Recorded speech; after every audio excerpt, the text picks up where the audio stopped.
कि और अच्छा सुनाई नया में बैठे मुखिया जी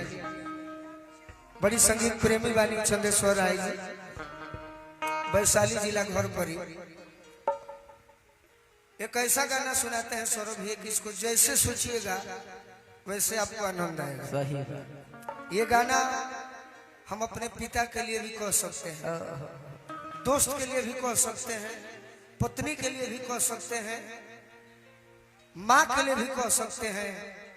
गर्लफ्रेंड के लिए तो कहिए सकते हैं। ये वाला ना हम माइनर है। काहे क्रिया धरावेलू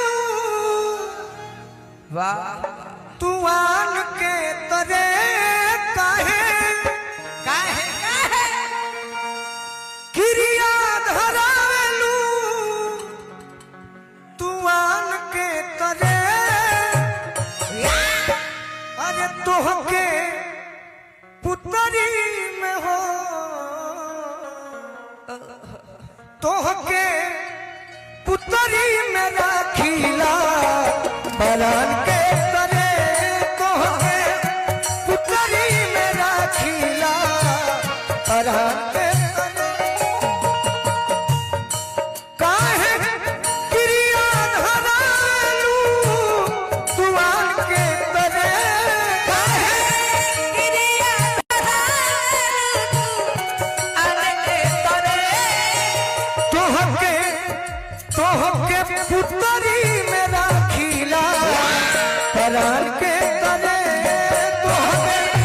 पुतरी में राखीला परान के तरे।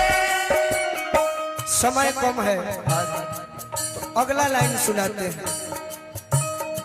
समय कम है इसलिए कि अदिति को भी सुनना है, सही बात हो सकता है साथ में भी गाना पड़े, वो बात की बात है।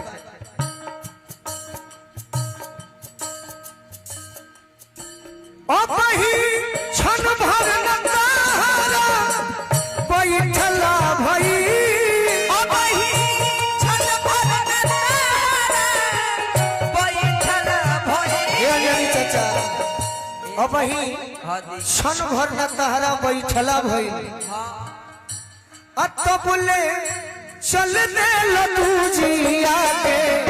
चांद के तरे तो बोले चल दे लड्डू जी आके चल के तोरे